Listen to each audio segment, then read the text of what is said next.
नमस्कार, आप देख रहे हैं आज सुबह हमारी खास पेशकश। आपके साथ मैं हूं मलिका मल्होत्रा और बुलेटिन की शुरुआत करते एक बड़ी खबर के साथ। सत्येंद्र जैन का बीजेपी ने नया वीडियो जारी किया है जिसमें वो जेल अफसर से बात कर रहे हैं। जेल सुपरिंटेंडेंट को उन्होंने तलब कर रखा है। सेल में जेल सुपरिंटेंडेंट बैठे हैं, हालांकि बाद में उनको हटा दिया गया था।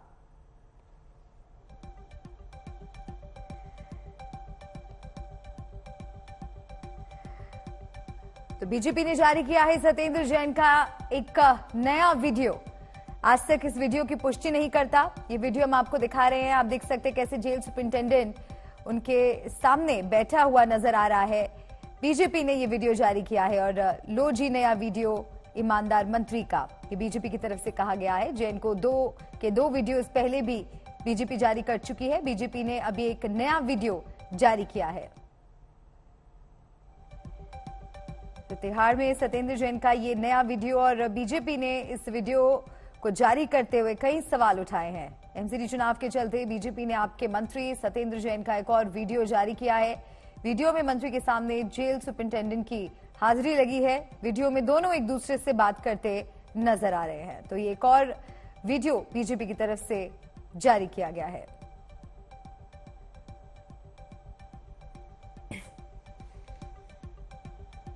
आपको बता दें इसके पहले भी दो वीडियो सत्येंद्र जैन के जारी किए जा चुके हैं।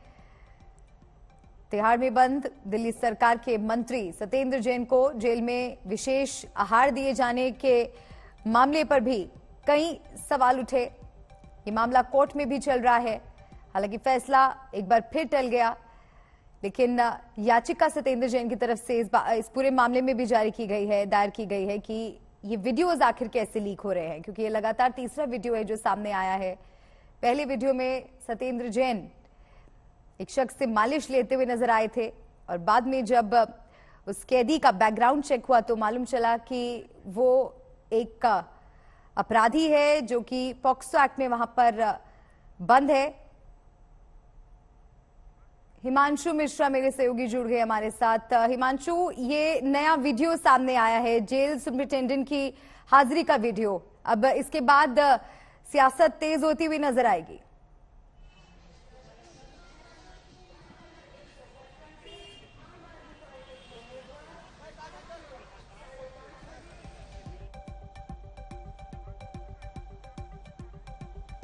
हिमांशु, क्या मेरी आवाज आप तक पहुंच रही है?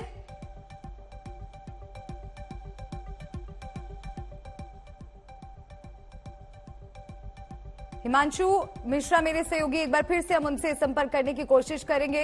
हिमांशु, क्या मेरी आवाज आप तक पहुंच रही है? तो एक ही नया वीडियो अब सामने आया है और जाहिर तौर पर इसके बाद बवाल मचना तय है। हिमांशु, देखिए बिल्कुल, और बीजेपी ने ही एक बार फिर से ये वीडियो जो है वो रिलीज किया है और ट्वीट किया गया है। और हालांकि ये अभी स्पष्ट नहीं है कि ये वीडियो कब का है, लेकिन ये वीडियो में साफ दिख रहा है कि सत्येंद्र जैन बैठे हुए हैं और उनके साथ में अधिकारी बैठे हुए हैं। तो ये पूरा मामला जो है बीजेपी, देखिए शुरू से ही जब ये विवाद कोर्ट पहुंचा था और वहां ये था कि इनको सुविधाएं दी जा रही हैं, तो पहला वीडियो होता है जिसमें मालिश करता हुआ शख्स नजर आता है। उसके बाद फिर खाने को लेकर के बात हुई तो उनके खाने का वीडियो रिलीज करती है बीजेपी, और अब ये तीसरा वीडियो आया है।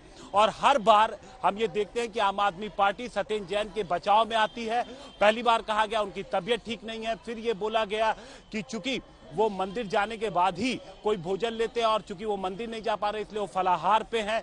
तो हर बार जब आम आदमी पार्टी की तरफ से सत्येंद्र जैन का बचाव किया जाता है तो उसके बाद भारतीय जनता पार्टी की तरफ से एक नया वीडियो लेकर के जो भारतीय जनता पार्टी है वो सामने आ जाती है। अब एक बार फिर एक नया वीडियो आया है और ये दिखाने, बीजेपी की तरफ से बताने की कोशिश की जा रही है कि किस तरीके से जो जेल मैनुअल है उसका पालन नहीं किया जा रहा है, चूंकि एक मंत्री खुद जेल के अंदर बंद है। और ऐसे में जबकि जेल जो है दिल्ली की वहां पर एक डीजी को अगर हटा दे तो नीचे का जो पूरा स्टाफ है वो दिल्ली सरकार का होता है, और यहां पर उनको पूरी जो जेल मैनुअल है उसके खिलाफ जाकर के उनकी सेवा की जा रही है। ये बीजेपी की तरफ से लगातार बताने की कोशिश की जा रही है। उसके लिए जो अंदर के सीसीटीवी फुटेज है वो फुटेज जारी किया जा रहा है। अभी तक इस पूरे मामले पे जो ये पूरा एपिसोड हुआ है मल्लिका, जेल प्रशासन की तरफ से कोई आधिकारिक बयान इस पूरे मामले पे नहीं आया है, और अब ये देखना होगा कि जो अब ये नया आरोप लगा है इस पर आम आदमी पार्टी की क्या प्रतिक्रिया आती है। जी मल्लिका। बिल्कुल हिमांशु, देखिए लेकिन जब पहला वीडियो सामने आया मालिश कराते हुए तो आम आदमी पार्टी ने बचाव करते हुए कहा कि बीमार हैं, फिजियोथेरेपी ले रहे हैं। दूसरा जब वीडियो सामने आया जिसमें भोजन करते हुए वो नजर आ रहे हैं तो आम आदमी पार्टी ने डिफेंस में कहा कि क्योंकि वो जैन धर्म का पालन करते हैं तो इसी तरह का खाना वो खा सकते हैं। इस पर क्या लगता है, डिफेंड करने के लिए क्या तर्क देंगे? देखिए, चूंकि वो मंत्री है तो अब आम आदमी पार्टी किस तरीके का डिफेंड करती है इसके लिए तो हमें इंतजार करना होगा, क्योंकि अभी कुछ देर पहले ही ये बीजेपी की तरफ से ट्वीट किया गया है। अब हम देखते हैं कि इस पूरे मसले पे आम आदमी पार्टी का क्या होता है, क्योंकि जब देखिए मल्लिका पहला वीडियो आया था मालिश का तो उसमें उनको बताया गया कि उनकी तबीयत खराब है। उसके बाद बीजेपी की तरफ से उस जो शख्स मालिश कर रहा है उसकी एफआईआर की डिटेल निकाली गई, जिसमें बोला गया कि पॉक्सो और रेप का वो आरोपी है। लेकिन उसके बाद फिर जब खाने का वीडियो आता है तो खाने पर कहा जाता है कि उनकी तबीयत ठीक नहीं, अब मंदिर नहीं जा पाते हैं, जैन धर्म के अनुसार से वो फलाहार पर हैं क्योंकि वो अन्न ग्रहण नहीं कर सकते हैं और वो अन्न ग्रहण नहीं कर रहे हैं। तो अब ये जब नया आया है तो इस मामले पे हमें आम आदमी पार्टी की प्रतिक्रिया का इंतजार है कि देखते हैं कि अब इस नए वीडियो पर आम आदमी पार्टी किस तरीके की प्रतिक्रिया देती है, क्योंकि एक के बाद एक जो सत्येंद्र जैन को लेकर के जेल मैनुअल किनारे कर देने की बात बीजेपी आरोप लगा रही है लगातार उस पूरे मसले पे, और यहाँ बेहद महत्वपूर्ण हो जाता है। प्रतिक्रियाएं भी आनी शुरू हो चुकी हैं। बीजेपी नेता मजिंदर सिंह सिरसा इस वीडियो को लेकर क्या कह रहे हैं, आपको सुनाते हैं। सत्येंद्र जैन की ये जेल की वीडियो जिसके अंदर वो जेलर अजीत कुमार उनको आके रिपोर्ट कर रहा है जेल में। अजीत कुमार सत्येंद्र जैन अपने बेड पर बैठे हुए हैं और अजीत कुमार कुर्सी खींचकर ऐसे बैठ रहा है जैसे कि वो मुजरिम हो और सत्येंद्र जैन जेलर हो। ये सब क्यों हो रहा है? क्योंकि सत्येंद्र जैन ने जो करोड़ों रुपया दिल्ली से करप्शन का इकट्ठा किया, जिस भ्रष्टाचार के वो जेल में है, वो पैसा अरविंद केजरीवाल के पास भी गया है। मुजरिम खाली सत्येंद्र जैन नहीं, उतने बड़े मुजरिम अरविंद केजरीवाल भी हैं। मुझे आम आदमी पार्टी के लोगों ने बताया कि सत्येंद्र जैन की धर्मपत्नी अरविंद केजरीवाल को धमकी दे चुकी हैं कि अगर तुमने सत्येंद्र जैन को हटाने की कोशिश की तो हम सारे राज पैसे जितने दिए हैं वो जनता कर देंगे। इस डर से अरविंद केजरीवाल देश के भ्रष्ट मंत्री को जेल में भी मंत्री बनाए हुए हैं। एमसीडी चुनाव के दौरान बीजेपी की तरफ से जारी किया हुआ ये तीसरा वीडियो है और किस तरह से ये वीडियो वॉर चल रही है और जुबानी जंग भी इसके बाद तेज होती नजर आ रही है। सुनाते हैं आपको भारतीय जनता पार्टी और आम आदमी पार्टी की तरफ से आ रही प्रतिक्रियाएं। एक आदमी को भारतीय जनता पार्टी तमाम षड्यंत्र करके अंदर जेल में डालती है झूठे झूठे केसेस में। उसके बाद में जब वो जमानत ऑलमोस्ट मिलने वाली होती है कहते हैं वकील बदल दो, फिर कहते हैं जज बदल दो। अभी तक एक आरोप उसके ऊपर सिद्ध नहीं हो पाया और आप कह रहे हो उस पर क्या मतलब क्या वीडियो लोग एक्सपेक्ट कर रहे हैं? कोड़े बरसाए जाने चाहिए वहां पे उस पर? मतलब वहां से आदमी बैठा है कुछ तो खाएगा ना। आप किसी भी आदमी का वीडियो उठाओगे वो खाना खा रहा होगा, वो घूम रहा होगा, हो सकता है वो एक्सरसाइज कर रहा होगा। आप क्या एक्सपेक्ट कर रहे हो कि एक मिनिस्टर जिसको भारतीय जनता पार्टी ने अपने षड्यंत्रों के तहत वहां गया है, मतलब ये लोग तब खुश होंगे जब उसके अंदर से वीडियो आएंगे, लो जी अब बीजेपी के 4 आदमी जाके उस पर कोड़े बरसाते थे। हद है यार। मतलब किसी की बीमारी का इतना मजाक उड़ाना, किसी के राजनीतिक साजिशों के तहत किसी आदमी। सत्येंद्र जैन मोहल्ला क्लिनिक का जन्मदाता है। इस समय वो टिकट बेचने वालों के सरदार हैं। इस समय वो ऐसे ऐसे लोग जो बलात्कारियों से मालिश कराते हैं उनको भारत रत्न मांगते हो। ऐसा व्यक्ति को अगर दिल्ली की जनता या उनके अपने कार्यकर्ता अगर गुस्से में कुछ कर दें तो क्या हम चुपचाप बैठे रहे? सांसद होने के नाते मेरा कर्तव्य नहीं है? तो ये 3 वीडियोस हैं जो भारतीय जनता पार्टी की तरफ से जारी की गई हैं। पहला वीडियो आप देख सकते हैं जिसमें एक कैदी सत्येंद्र जैन की मालिश करता हुआ नजर आ रहा है, जिस पर आम आदमी पार्टी की तरफ से कहा गया कि ये फिजियोथेरेपी चल रही है। दूसरी तस्वीर में आप देखिए किस तरह से खाना खाते हुए, क्योंकि सत्येंद्र जैन ने जेल में उचित भोजन मुहैया नहीं कराने को लेकर कोर्ट में याचिका तक दायर की थी, उसके बाद ये वीडियो सामने आया था। और अब जेल में किस तरह से दरबार लगा है, इसको लेकर अब एक नया विवाद खड़ा हो गया है। आगे बढ़ते हैं और अगली खबर आपको दिखा दें। कांग्रेस के पूर्व विधायक आसिफ मोहम्मद खान को दिल्ली पुलिस ने गिरफ्तार कर लिया है। आसिफ खान पर दिल्ली पुलिस के सब इंस्पेक्टर के साथ धक्का मुक्की और गाली गलौज करने का आरोप है। इस पूरी घटना का वीडियो भी वायरल हुआ है। वीडियो में आसिफ खान एसआई से धक्का मुक्की करते देखे जा रहे हैं। शाहीन बाग से कांग्रेस नेता आसिफ खान मोहल्ले में नुक्कड़ सभा को संबोधित कर रहे थे। इस दौरान पास में खड़े एसआई ने सभा की इजाजत को लेकर उनसे सवाल किया। बस इसी बात से नाराज होकर आसिफ खान एसआई पर बिफर गए और पूरी भीड़ के सामने ही पुलिस वाले के साथ बदसलूकी की। इस मामले में आसिफ खान को पुलिस ने गिरफ्तार कर लिया है, साथ ही 2 और लोगों को हिरासत में भी लिया गया है।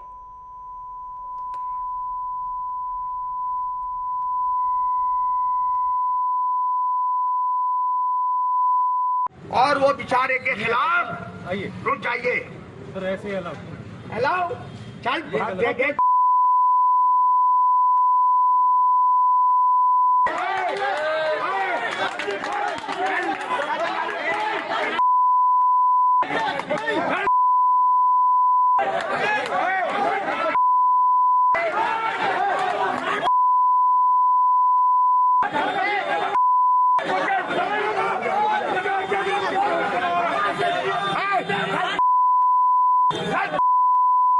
जानता नहीं है कौन है वो, आप कैसे तो जैसे मेरे पुलिस वाले कितने सीधे करती है। और वो बेचारे के खिलाफ रुक जाइए सर, ऐसे अलाउ चल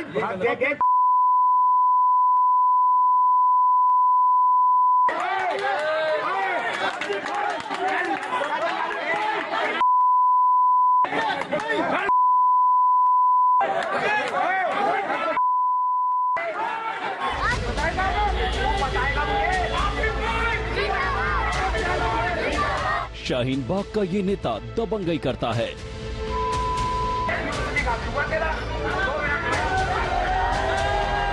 शाहीन बाग का ये नेता मनमानी करता है। मुस्लिम एरिया को लूट रहे हो, हम की पटरी तुम कितना करोगे। शाहीन बाग के इस नेता को कानून का डर नहीं। दुकानों पे कब खुलेगी तुम करोगे।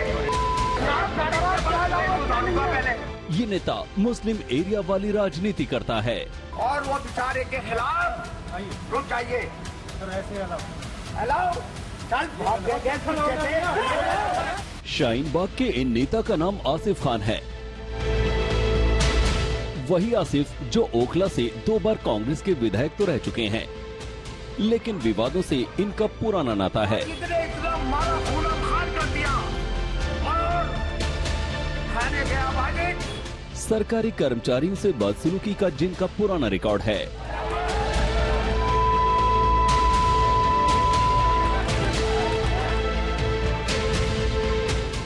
बार बार शाहीन बाग में दबंगई दिखाने वाले आसिफ ने शुक्रवार को भी यही किया।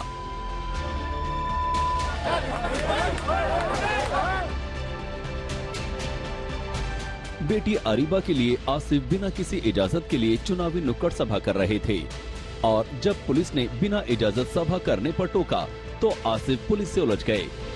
और वो बेचारे के खिलाफ रुक जाइए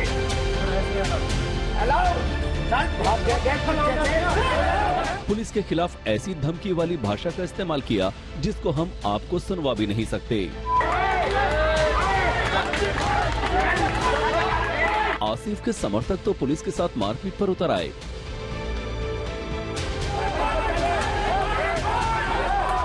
दो पुलिस अफसरों को आसिफ के समर्थकों ने घेर लिया। बार बार आसिफ पुलिस को कहते रहे कि वो उनको सुधार देंगे।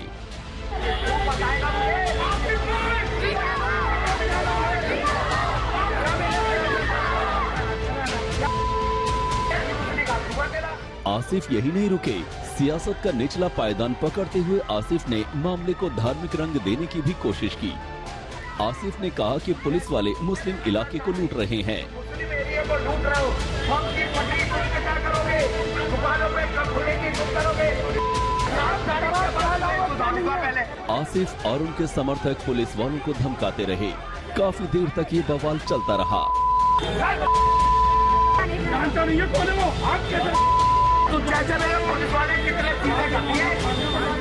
आसिफ खान का ये पहला मामला नहीं है जिसमें उन्होंने मनमानी और दबंगई दिखाई हो। वो ऐसे मामलों के उस्ताद हैं। 2021 का एक वीडियो देखिए जिसमें वो एमसीडी कर्मचारियों के साथ जबरदस्त बदसलूकी कर रहे हैं।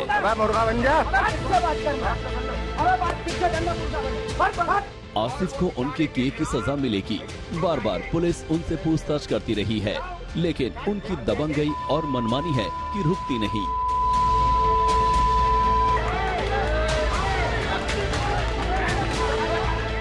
अरविंद ओझा, आज तक। इस मुस्लिम एरिया को लूट रहे हो, हम की पटरी तुम क्या करोगे? दुकानों पे कब खुलेगी तुम करोगे? पहले आज तक संवाददाता सुशांत मेहरा जुड़ गए हैं हमारे साथ। सीधा हम सुशांत के पास चलते हैं। सुशांत, साफ इस वीडियो में देखा जा सकता है किस तरह से बदसलूकी कर रहे हैं, धक्का मुक्की, गाली गलौज कर रहे हैं। दबंगई का दंड मिला तो आरोप मढ़ रहे हैं पुलिस वालों पर ही कि मुझे सच बोलने से रोक रहे थे। देखिए मलिका, मैं आपको बता दूं, ये पहली बार नहीं है जब आसिफ मोहम्मद खान का इस तरीके का वीडियो जो है वो वायरल हुआ। इससे पहले भी कई बार उनका वीडियो जो है वो वायरल होता रहा है, जहां पर वो एमसीडी कर्मचारियों के साथ बदसलूकी करते हुए नजर आ रही। लेकिन कल का जो ये मामला है, किस तरीके से दिल्ली पुलिस का सब इंस्पेक्टर जो कि उनको साफ तौर पर मना कर रहा है, शुक्रवार का दिन जुमे की नमाज अदा होने के बाद जो पूर्व विधायक है कांग्रेस के, वो किस तरीके से पब्लिक मीटिंग जो है वो कर रहे थे, लाउड स्पीकर का इस्तेमाल कर रहे थे। जब दिल्ली पुलिस के जवान अक्षय उनको रोकने के लिए की पहुंचे, इस तरीके से आप कैंपेनिंग और इस तरीके से लोगों के बीच भाषण नहीं दे सकते, तो उनके साथ बदसलूकी की गई, अभद्र भाषण का प्रयोग किया गया, उनको उकसाया गया, उनको साथ धक्का मुक्की जो है वो की गई। इसके बाद जो आसिफ मोहम्मद खान है उन्होंने पुलिस के साथ जिस तरीके से बदसलूकी की है, उसके बाद पुलिस ने इस पूरे मामले के अंदर अगर कहा जाए तो आसिफ मोहम्मद खान को गिरफ्तार किया गया है। धारा 186 और 353 के तहत जो है वो मुकदमा दर्ज किया है। साथ ही 2 लोगों को जो वीडियो में नजर आ रहे हैं पुलिस के साथ बदसलूकी करते हुए, नारेबाजी करते हुए, उनके डिटेन जो है वो किया है। हालांकि पुलिस की माने तो अब लगातार कई और सारे जो लोग वीडियो में नजर आ रहे हैं उनकी धरपकड़ जो है वो की जा रही है। लेकिन सबसे बड़ी बात यह है कि चुनाव का माहौल है और ऐसे में जिस तरीके से ये वीडियो पुलिस के साथ बदसलूकी का सामने आ रहा है, वो कहीं ना कहीं सवाल खड़े करता है कि किस तरीके से पुलिस का जो खौफ है नेताओं के बीच जो है वो नजर नहीं आ रहा है। आसिफ मोहम्मद खान पहले भी इस तरीके से एमसीडी के कर्मचारियों के साथ बदसलूकी करते हुए नजर आए थे। जब उनके घर पर एमसीडी कर्मचारी उनके पोस्टर जो है वो हटाने के लिए पहुंचे थे, उन्होंने उनके साथ बदसलूकी मारपिटाई भी की थी। इसके बाद आसिफ मोहम्मद खान को जो है वो जेल जाना पड़ा था। लेकिन अब एक बार फिर से पुलिस ने जो है उनको गिरफ्तार जो है वो किया है धाराओं के तहत। अब देखना होगा कि पुलिस आगे किस तरीके से इन्वेस्टिगेशन जो है वो करती है। कई सारे लोग जो अभी भी वीडियो में नजर आ रहे हैं उनकी तहकीकात जो है, जांच जो है वो फिलहाल की जा रही है। सुशांत, शुक्रिया जानकारी पहुंचाने के लिए। नजर बनाए रखिएगा। आगे बढ़ते हैं और अब बात गुजरात की करते हैं। गुजरात में आज भी धुआंधार प्रचार का दौर जारी रहेगा। गुजरात में अमित शाह 5 जनसभाएं करेंगे। इसका सिलसिला सुबह 11 बजे से शुरू होगा और रात 8 बजे खत्म होगा। शाम 4 बजे बीजेपी के अध्यक्ष जेपी नड्डा का हिम्मतनगर में रोड शो है। आज ही गुजरात में 4 जगहों पर योगी आदित्यनाथ की जनसभाएं होंगी। योगी अहमदाबाद में रोड शो भी करेंगे। आज सुबह 10:30 बजे गांधीनगर में जेपी नड्डा बीजेपी का मैनिफेस्टो जारी करेंगे। इसको बीजेपी का संकल्प पत्र नाम दिया गया है। जेपी नड्डा के साथ भूपेंद्र पटेल और सीआर पाटिल भी मौजूद रहेंगे। कांग्रेस पहले ही घोषणा पत्र जारी कर चुकी है। कांग्रेस ने अपने मैनिफेस्टो में नरेंद्र मोदी स्टेडियम का नाम बदलने का वादा भी किया है। कांग्रेस ने गुजरात चुनाव के लिए 12 नवंबर को अहमदाबाद में पार्टी का घोषणा पत्र जारी किया। इसमें 10 लाख सरकारी नौकरियां, किसानों की कर्ज माफी और हर महीने 300 यूनिट तक फ्री बिजली देने का वादा है। अब बारी है बीजेपी की, जो आज कई वादे करेगी। कांग्रेस ત્યારે કેટલા છાસવારે કોમી તોફાનો થતા હતા કે નતા થતા? ભાઈ જોરથી બોલો, થતા હતા કે નતા થતા? 2002 માં એકવાર નરેન્દ્રભાઈ વખતે અડપલું કરવાનો ટ્રાય કર્યો, એવો પાઠ ભણાયો કે 2002 પછી 22 તે હજી કોઈ ડોકું ઊંચું નથી કરતું. ભાઈ રમખાણો કરાવવા વાળા ગુજરાતની બહાર જતા રહ્યા. ભારતીય જનતા પાર્ટીએ ગુજરાતમાં શાંતિ સ્થાપી કર્ફ્યુ વગરનો પ્રદેશ બનાવવાનું કામ આ ભારતીય જનતા પાર્ટીએ કર્યું છે. આ 2002 માં કોંગ્રેસીઓએ આદત પાડી હતી એટલે રમખાણ થયા હતા. પણ 2002 માં એવો પાઠ શીખવાડ્યો કે ખોડ ભૂલી ગયા. 2002 થી 22 સુધી નામ ના લે સાહેબ. ગુજરાતની અંદર કોમી હુલ્લડો કરવા વાળાને કડક હાથે પગલા ભરી ગુજરાતની ભારતીય જનતા પાર્ટીની સરકારે ગુજરાતમાં अखंड शांति की स्थापना करी है. बात करेंगे हम श्रद्धा मर्डर केस की. श्रद्धा केस में अब तक आफ्ताब का पॉलीग्राफ टेस्ट पूरा नहीं हो पाया है. 3 दिनों तक आफ्ताब को ले जाया गया दिल्ली एफएसएल के ऑफिस, लेकिन ये प्रक्रिया पूरी नहीं हो पाई. 1-2 दिन में एफएसएल दिल्ली पुलिस को रिपोर्ट दे देगी. शुक्रवार के दिन एफएसएल सूत्रों के मुताबिक करीब 2.5 घंटे तक सेशन चला, लेकिन मशीन पर तबीयत खराब होने की वजह से टेस्ट पूरा नहीं हो पाया. सूत्रों की माने तो जरूरत पड़ने पर पॉलीग्राफी के लिए दोबारा बुलाया जा सकता है. रिपोर्ट की एनालिसिस करने के बाद पुलिस फैसला करेगी. अगर रिपोर्ट से संतुष्टि हुई तो फिर शुरू की जाएगी नार्को की प्रक्रिया. आज होगा आफ्ताब का मेडिकल. आज उसकी कस्टडी भी खत्म हो रही है. आज आफ्ताब पूनावाला की साकेत कोर्ट में पेशी होने वाली है. 5 सबूत जिनकी अब तक तलाश है, ये अहम सुराग हैं, तभी ये केस कोर्ट में स्टैंड कर सकेगा. श्रद्धा के शव के सभी टुकड़े नहीं मिले हैं. श्रद्धा का कटा सर नहीं मिला है. श्रद्धा के कपड़े भी अब तक नहीं मिल पाए हैं.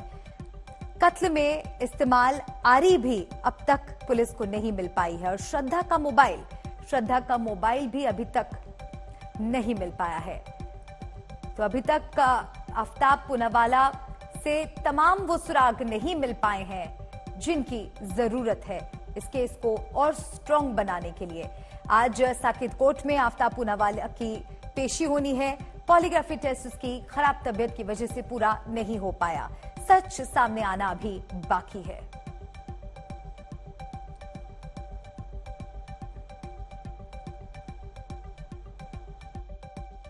कितने दिन, ये तीसरा दिन है, तीनों दिन क्वेश्चनिंग हुई है, क्या कुछ उसका बिहेवियर है? क्वेश्चनिंग की जा रही है उससे. और वो कंटिन्यू है अभी भी पॉलीग्राफ टेस्ट. कोऑपरेट कर रहे हैं सर? क्या तीनों दिन क्वेश्चनिंग हुई है? हाँ जी, हो रही है.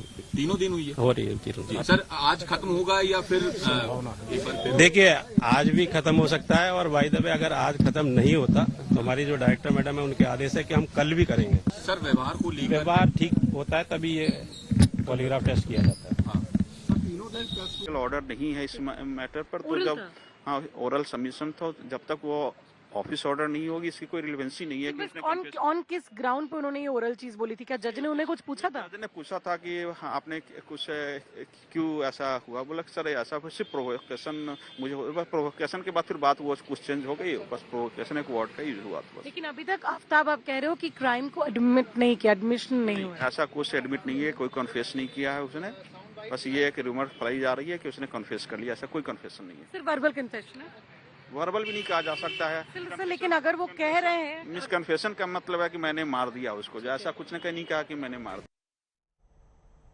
हिमांशु मिश्रा मेरे सहयोगी ज्यादा जानकारी के साथ जुड़ गए हैं. सीधा हम हिमांशु के पास चलते हैं. हिमांशु, तीसरे दिन भी पॉलीग्राफी टेस्ट पूरा नहीं हो पाया, लेकिन क्या कुछ कामयाबी मिली है? क्या कोई ऐसा अहम सवाल जिसका जवाब वो दे पाया हो कल?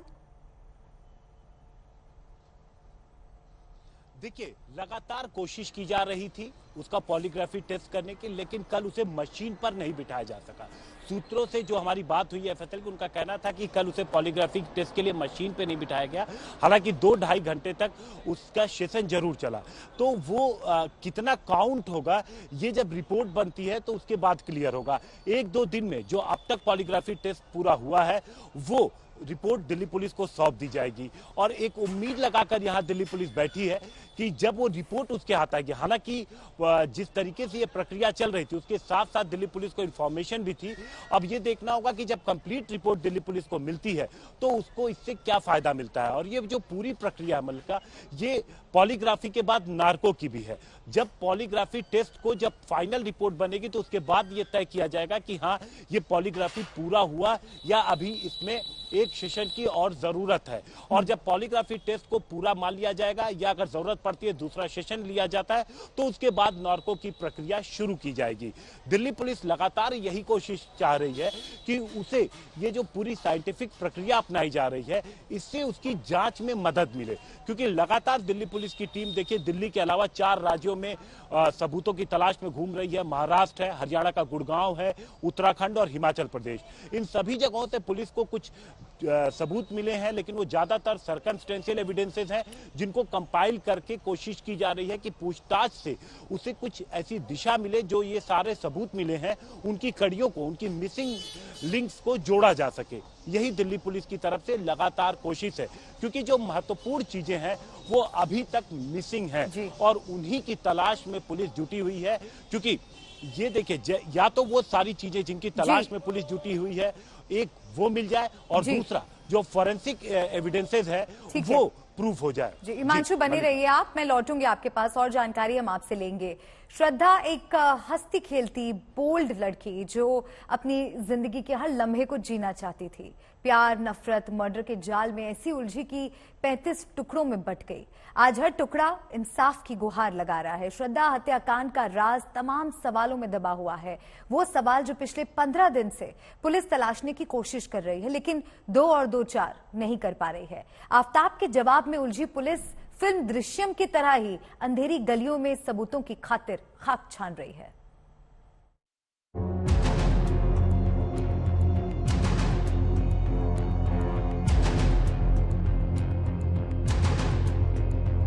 ये है श्रद्धा मर्डर का आरोपी आफताब। इसकी चाल, इसका चेहरा देखकर कोई भी इस बात का अंदाजा लगा सकता है कि कहीं से भी लग रहा है कि वो नर्वस है, वो बुरी तरह से हैरान और परेशान है। आमतौर पर तो यही देखा जाता है कि पुलिस के सामने आने के बाद अच्छों के पसीने छूटने लगते हैं। बड़ा से बड़ा शातिर भी पुलिस की हिरासत में आते ही भीगी बिल्ली बन जाता है। मगर दिल्ली पुलिस आफताब को देखकर हैरान है, क्योंकि वो रिलैक्स्ड लग रहा है और उसकी बॉडी लैंग्वेज बिल्कुल नॉर्मल लग रही है। उसकी चाल, उसकी ढाल और उसका अंदाज देखकर कहीं से भी ये नहीं लग रहा है कि वो इस वक्त पुलिस की हिरासत में है और अगले ही पल उसके साथ क्या होने वाला है उसको लेकर वो कतई परेशान नहीं दिख रहा। बल्कि पुलिस की लैब और हवालात में जाते जाते उसकी चाल से यही अंदाजा मिल रहा है कि जैसे वो यहाँ विजिट पर आया हो और सारी चीजों को देखकर उसे किसी भी तरह का कोई अचरज नहीं हो रहा। आपने सोची समझी साजिश के तहत श्रद्धा की हत्या की। मई के महीने में उसने इस घटना को अंजाम दिया और उसे सबूत मिटाने के लिए करीब 6 महीने का वक्त मिला। ऐसे में शुरुआत में तो उसे गिल्ट हुई, लेकिन बाद में वो इस बात से निश्चिंत हो गया कि पुलिस अब उसका कुछ बिगाड़ सकती है, क्योंकि उसे पता चल गया था कि उसे आने वाले वक्त में पुलिस तो पकड़ेगी और ज्यादा से ज्यादा उसके साथ क्या क्या हो सकता है वो सब जान चुका था। इसी बात से ध्यान में रखते हुए उसने तमाम साजिशें रची, तरकीबें रची। उसके हाव भाव ये बयां कर रहे हैं कि उसे किसी तरह का कोई गिल्ट नहीं है और ना ही इस मामले में कोई पछतावा। यानी गुरुवार को पॉलीग्राफी का पहला हिस्सा पूरा हुआ। एक्सपर्ट ने आफताब के केस से जुड़े अहम सवाल पूछे। श्रद्धा को क्यों मारा? किस हथियार से श्रद्धा को मारा? बॉडी को तुमने मैनुअली काटा या किसी और तरीके से? श्रद्धा के टुकड़े करते वक्त बिल्कुल भी तरस नहीं आया? श्रद्धा की बॉडी के टुकड़ों को कहां कहां फेंका? श्रद्धा को मारने के बाद तुमने क्या क्या किया? कत्ल वाला हथियार कहां है? श्रद्धा को दिल्ली में मारने की प्लानिंग के तहत लाए? श्रद्धा की हत्या करने का पछतावा है? पॉलीग्राफ टेस्ट में आफताब से जब सवाल पूछा गया कि क्या वो सब मर्डर की प्लानिंग पहले से प्लान तरीके से कर रहा है, क्या उसने कोई मूवी देखी है जिसके आधार पर उसने प्लान किया है, क्या उसने दृश्यम देखी है, तो ऐसे में आफताब ने चौंकाने वाला जवाब दिया। उसने कहा कि हाँ मैंने दृश्यम देखी है, लेकिन अब तो दृश्यम 2 भी आ गई है। लेकिन इसके बाद जो सवाल आफताब से पूछे गए उसने पुलिस की हैरानी को बेहिसाब बढ़ा दिया। आफताब ने हिंदी में पूछे गए कुछ सवालों के जवाब अंग्रेजी में दिए। उसने ज्यादातर सवालों के 1 या 2 लाइन में जवाब दिए। कई सवालों पर तो वो बस मुस्कुराता रहा। आफताब से पूछा गया, क्या तुमने दृश्यम फिल्म देखी? तो उसका जवाब था, अब तो दृश्यम 2 आ गई। कई सवालों के जवाब में उसने बस इतना ही कहा कि उसे याद नहीं। ये सारी चीजें एक बात तो पूरी तरह से साफ कर देती हैं कि आफताब बेहद शातिर बदमाशों जैसा रवैया दिखा रहा है। शायद उसके लिए ये सारी चीजें किसी भी सूरत में नई नहीं है, क्योंकि वो मानसिक तौर पर इन तमाम चीजों के लिए पूरी तरह से तैयार नजर आ रहा है। ऐसे में एक सवाल, तो क्या अब भी आफताब पुलिस के साथ खेल रहा है? वरुण सिन्हा और हिमांशु मिश्र के साथ चिराग गोठी, दिल्ली, आज तक। दिल्ली पुलिस अब तक श्रद्धा और आफताब के दोस्तों के अलावा तमाम लोगों के बयान दर्ज कर चुकी है, जिन्होंने कई चौंकाने वाले खुलासे किए हैं।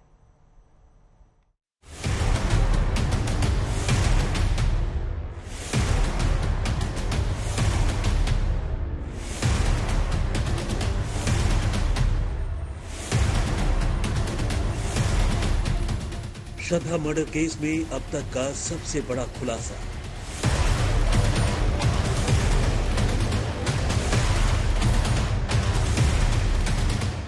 श्रद्धा मर्डर केस में नए किरदार की एंट्री।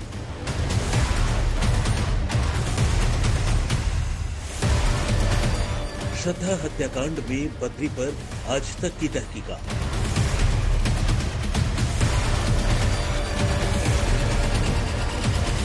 श्रद्धा मर्डर केस में अब नए किरदार बद्री की एंट्री हो गई, जिसको लेकर अब दिल्ली पुलिस ने आफताब के साथ साथ इस किरदार को भी खंगालने का इरादा किया है। बद्री ही वो शख्स था जिससे आफताब हिमाचल के तोश में मिला था और फिर आफताब और श्रद्धा दिल्ली के छतरपुर में आए।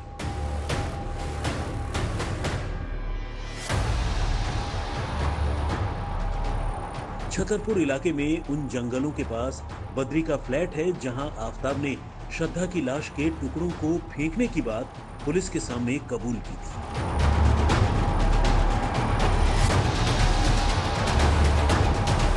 छतरपुर का यही वो फ्लैट है जहां बद्री किराए पर रहता था, लेकिन 6-7 महीने पहले बद्री ने अचानक ये फ्लैट छोड़ दिया। और अगर अब तक के खुलासों पर यकीन किया जाए तो बद्री के इसी फ्लैट पर आफताब उससे मिलने आता था। बद्री आप ही के यहाँ किराए पर रहता था ना? बद्री था हमारे पास। अच्छा, कितने महीने रहा किराए पे सर? वही 6-7 महीने करीब था और 6-7 महीना पहले यहाँ से चला गया। दूसरा मेरा ये सवाल है आपसे कि क्या पुलिस आपके पास आई थी? वो एक बार उनको लेके आया था ना, जो लड़के भी ये किया था उसको लेके आए थे वो पूछने के लिए, लेकिन वो लड़के को मैंने कभी देखा नहीं। आफताब को लेकर आई थी? आफताब को? हाँ हाँ। अच्छा, तो आफताब को लेकर जब पुलिस आपके घर आई तो आपसे कुछ क्या पूछा? वो पूछा था आप इनको जानते हो? वो बोला नहीं, हम अंकल को कभी देखा नहीं।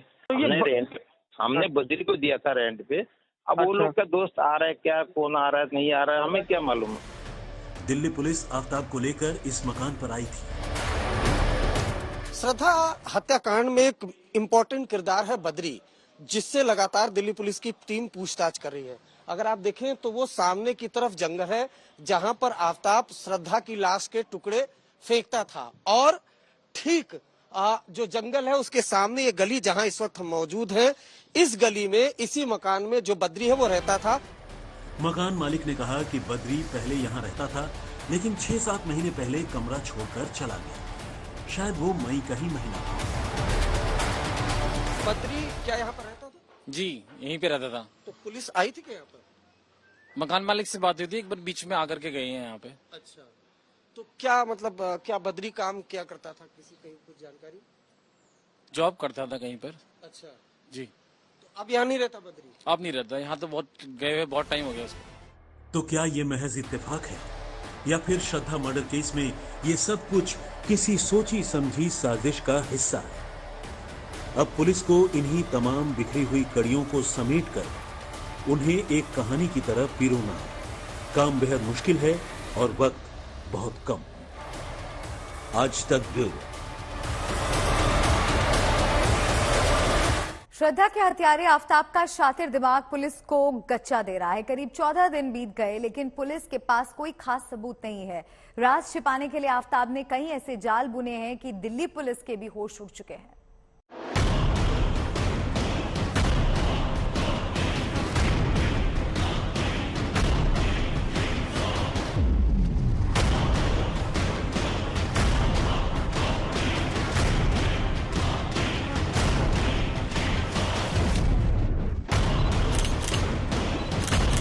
पिछले 13 दिनों में आफ्ताब ने दिल्ली पुलिस को श्रद्धा मर्डर की पूरी कहानी शायद कई बार सुनाई होगी।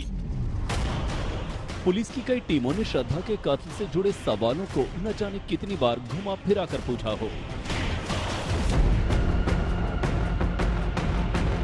उन सवालों के जवाब उसे क्या देने हैं, कितने देने हैं, कैसे देने हैं, ये अब तक की पुलिस की तफ्तीश में बात सामने आ भी चुकी है कि उसने कब कब क्या क्या कहा और कैसे कैसे बताया है। तो ऐसे में एक सवाल तो खड़ा होता ही है कि क्या आफ्ताब साइको किलर है जो कत्ल के बाद के हालात का मजा लूट रहा है? क्योंकि जिन सवालों के साफ साफ जवाब की दरकार है वहां आफ्ताब जांच एजेंसी को गोल गोल घुमाने में लगा है। जरा गौर कीजिए। पुलिस से आफ्ताब ने कहा कि उसने श्रद्धा की लाश के 35 टुकड़े किए, लेकिन पुलिस रिमांड के 14 दिन होने को हैं। अभी तक एक टुकड़े की शिनाख्त नहीं हुई। पुलिस जांच से पता लग रहा है कि आफ्ताब ने प्लानिंग से श्रद्धा की हत्या की, लेकिन अदालत में उसने कहा कि हिट ऑफ मोमेंट में उसने श्रद्धा का कत्ल कर दिया। 3rd डिग्री से बचने के लिए आफ्ताब ने पुलिस के सामने हत्या का जुर्म कबूल कर लिया, लेकिन अदालत में अब तक उसने एक बार भी ये नहीं कहा है कि श्रद्धा का कातिल वही है। ऑफिशियल ऑर्डर नहीं है इस मैटर पर, तो जब ओरल सबमिशन था, जब तक वो ऑफिस ऑर्डर नहीं होगी इसकी कोई रिलेवेंसी नहीं है कि उसने ऑन किस ग्राउंड पे उन्होंने ये ओरल चीज बोली थी? क्या जज ने उन्हें कुछ पूछा था? जज ने पूछा था कि आपने कुछ क्यों ऐसा हुआ? बोला सर ऐसा सिर्फ प्रोवोकेशन, मुझे बस प्रोवोकेशन के बाद फिर बात वो कुछ चेंज हो गई, बस प्रोवोकेशन एक वर्ड का यूज हुआ था। लेकिन अभी तक आफ्ताब आप कह रहे हो कि क्राइम को एडमिट नहीं किया, एडमिशन नहीं हुआ। ऐसा कुछ एडमिट नहीं है, कोई कन्फेस नहीं किया है उसने। बस ये एक रूमर फैलाई जा रही है कि उसने कन्फेस कर लिया, ऐसा कोई कन्फेशन नहीं है। सिर्फ वर्बल कन्फेशन है? वर्बल भी नहीं कहा जा सकता है सर, लेकिन अगर वो कह रहे हैं मिस कन्फेशन का मतलब है कि मैंने मार दिया उसको, ऐसा कुछ नहीं कहा कि मैंने मार दिया। तो क्या आफ्ताब अपने जुर्म की सजा से बस निकलने की साजिशें कर रहा है? उसकी पूरी कोशिश है पुलिस को अपने बयानों के तिलिस्म में ऐसे उलझा दे जिससे अदालत में पुलिस को उसे कातिल साबित करना नामुमकिन हो जाए। दरअसल जो अक्यूज होता है उसको कैजुअल करने के लिए, उसको नॉर्मल करने के लिए जो डॉक्टर है वो इस तरह के सवाल करते हैं। लेकिन आपको चौंकाने वाली बात बताऊं कि दरअसल जब दिल्ली पुलिस के अधिकारी भी उससे पूछताछ करते हैं तो उससे एक पर्टिकुलर सवाल पूछा जाता है तो आफ्ताब यही कहता है कि मैं आपको शुरू से बताता हूं। यानी कहीं न कहीं जो रटा रटाया जवाब, जो पूरा होमवर्क किया, न सिर्फ हत्या करने के लिए ऐसा लगता है कि उसने पूरा होमवर्क किया, बल्कि हत्या के बाद जो लाश ठिकाने लगाना है उसके लिए भी पूरा होमवर्क किया है। दिल्ली पुलिस का सामना इस बार एक ऐसे शातिर अपराधी से है जो प्लानिंग में जांच एजेंसी से एक कदम आगे है। इस केस में कड़ियां जुड़ रही हैं। आफ्ताब से पूछताछ के बाद मर्डर की पूरी पिक्चर पुलिस के सामने है, लेकिन हाथ नहीं आए हैं तो सबूत, वो सबूत जो पुलिस की थ्योरी को अदालत में सही साबित कर सके। कत्ल में इस्तेमाल आरी, कत्ल में इस्तेमाल चापड़, वारदात के वक्त श्रद्धा के कपड़े, सबूतों से भरे श्रद्धा के मोबाइल। कुछ भी तो पुलिस के हाथ नहीं लग पाया। मेहरौली के जंगल से मिली हड्डियां, आफ्ताब के घर से मिले खून के चंद छींटे, आफ्ताब का कबूलनामा और परिस्थिति जन्य सबूत। इसके अलावा पुलिस के हाथ अब तक खाली हैं। अगर डीएनए टेस्ट से श्रद्धा की हड्डियों की वैज्ञानिक पुष्टि नहीं होती है तो दिल्ली पुलिस के लिए आफ्ताब को कातिल साबित करना खासा मुश्किल होगा। अरविंद ओझा के साथ हिमांशु मिश्रा, दिल्ली आज तक।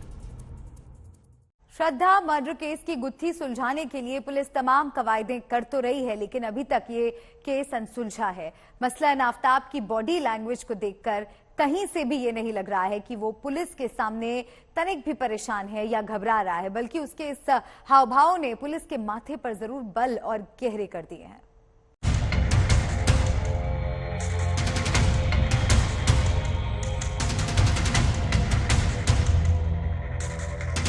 ये है श्रद्धा मर्डर का आरोपी आफ्ताब।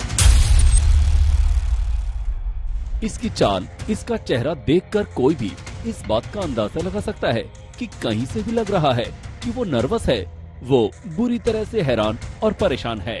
आमतौर पर तो यही देखा जाता है कि पुलिस के सामने आने के बाद अच्छों के पसीने छूटने लगते हैं। बड़े से बड़ा शातिर भी पुलिस की हिरासत में आते ही भीगी बिल्ली बन जाता है। मगर दिल्ली पुलिस आफ्ताब को देखकर हैरान है, क्योंकि वो रिलैक्स लग रहा था। उसकी बॉडी लैंग्वेज बिल्कुल नॉर्मल लग रही है। उसकी चाल, उसकी ढाल और उसका अंदाज देखकर कहीं से भी ये नहीं लग रहा है कि वो इस वक्त पुलिस की हिरासत में है और अगले पल उसके साथ क्या होने वाला है, उसको लेकर वो कतई परेशान नहीं दिख रहा। बल्कि पुलिस की लैब और हवालात में जाते जाते उसकी चाल से यही अंदाजा मिल रहा है कि जैसे वो यहाँ विजिट पर आया हो और सारी चीजों को देखकर उसे किसी भी तरह का कोई अचरज नहीं हो रहा। आपने सोची समझी साजिश के तहत श्रद्धा की हत्या की। मई के महीने में उसने इस घटना को अंजाम दिया और उसे सबूत मिटाने के लिए करीब 6 महीने का वक्त मिला। ऐसे में शुरुआत में तो उसे गिल्ट हुई, लेकिन बाद में वो इस बात से निश्चिंत हो गया कि पुलिस अब उसका कुछ बिगाड़ सकती है, क्योंकि उसे पता चल गया था कि उसे आने वाले वक्त में पुलिस तो पकड़ेगी और ज्यादा से ज्यादा उसके साथ क्या क्या हो सकता है वो सब जान चुका था। इसी बात से ध्यान में रखते हुए उसने तमाम साजिशें रची, तरकीबें रची। उसके हाव भाव ये बयां कर रहे हैं कि उसे किसी तरह का कोई गिल्ट नहीं है और ना ही इस मामले में कोई पछतावा। यानी गुरुवार को पॉलीग्राफी का पहला हिस्सा पूरा हुआ। एक्सपर्ट ने आफ्ताब से केस से जुड़े अहम सवाल पूछे। श्रद्धा को क्यों मारा? किस हथियार से श्रद्धा को मारा? बॉडी को तुमने मैन्युअली काटा या किसी और तरीके से? श्रद्धा के टुकड़े करते वक्त बिल्कुल भी तरस नहीं आया? श्रद्धा की बॉडी के टुकड़ों को कहां-कहां फेंका? श्रद्धा को मारने के बाद तुमने क्या क्या किया? कत्ल वाला हथियार कहाँ है? श्रद्धा को दिल्ली मारने की प्लानिंग के तहत लाए। श्रद्धा की हत्या करने का पछतावा है। पॉलीग्राफ टेस्ट में जब आफ्ताब से सवाल पूछे जा रहे थे तो हिंदी में पूछे गए सवालों का जवाब उसने इंग्लिश में दिया। इसके अलावा हर सवाल का जवाब उसने 1 या 2 लाइन के हिसाब से ही दिया। बहुत ही सहज नजर आ रहा था। ये आमतौर पे नेचर वो अपनाता है जो बेहद शातिर अपराधी होता है और शायद यही वजह है कि पॉलीग्राफ टेस्ट में 1-2 दिन नहीं, वो तीसरे दिन भी उन्हीं सवालों के जवाब देता हुआ नजर आएगा जो उसने पहले और दूसरे दिन दिए। इसे इस आधार पर समझिए कि ये तमाम टेक्निक वो अपराधी अपनाते हैं जो जानते हैं कि किस तरीके से पॉलीग्राफ टेस्ट में गुमराह करना है। लेकिन इसके बाद जो सवाल आफ्ताब से पूछे गए उसने पुलिस की हैरानी को बेहिसाब बढ़ा दिया। आफ्ताब ने हिंदी में पूछे कुछ सवालों के अंग्रेजी में जवाब दिए। उसने ज्यादातर सवालों के 1-2 लाइन में जवाब दिए। कई सवालों पर वो बस मुस्कुराता रहा। आफ्ताब से पूछा गया, क्या तुमने दृश्यम फिल्म देखी? तो उसका जवाब था, अब तो दृश्यम 2 आ गई। कई सवालों के जवाब में उसने बस इतना कहा कि उसे याद नहीं। ये सारी चीजें एक बात तो पूरी तरह से साफ कर देती है कि आफ्ताब बेहद शातिर बदमाशों जैसा रवैया दिखा रहा है। शायद उसके लिए ये सारी चीजें किसी भी सूरत में नई नहीं है, क्योंकि वो मानसिक तौर पर इन तमाम चीजों के लिए पूरी तरह से तैयार नजर आ रहा है। ऐसे में एक सवाल, तो क्या अब भी आफ्ताब पुलिस के साथ खेल रहा है? वरुण सिन्हा और हिमांशु मिश्रा के साथ चिराग गोठी, दिल्ली आज तक।